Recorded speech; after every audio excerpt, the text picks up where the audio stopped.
Thật đua vào hả?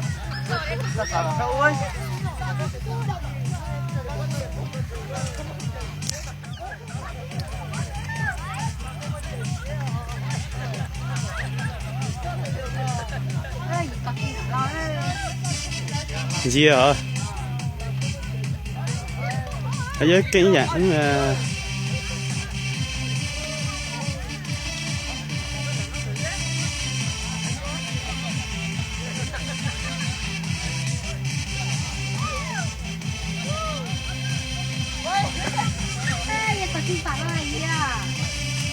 Chú, các bác quay, thao bớt tới.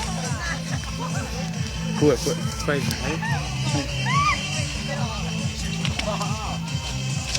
Alo, tao đi.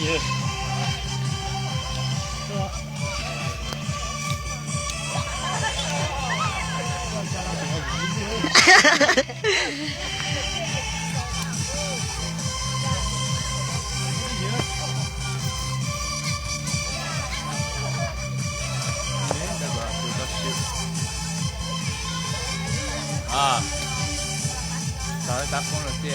Bị tiếng người pin ấy. Cái tàu cái nhảy à.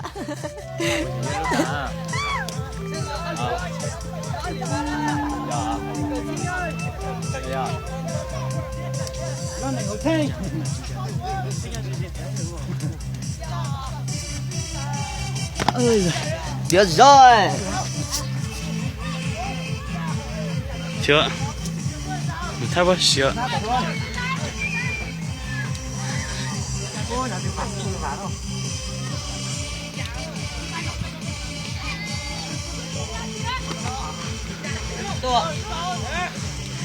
Ê, có chỉnh khẩu trang hơi.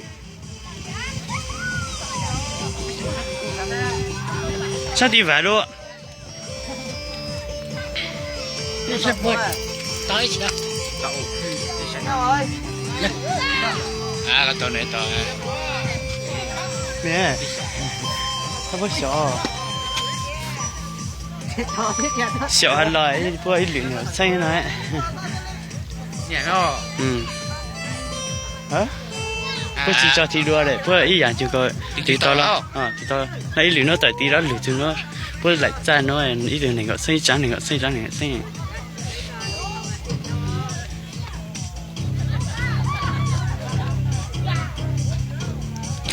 Vậy mà rồi thôi.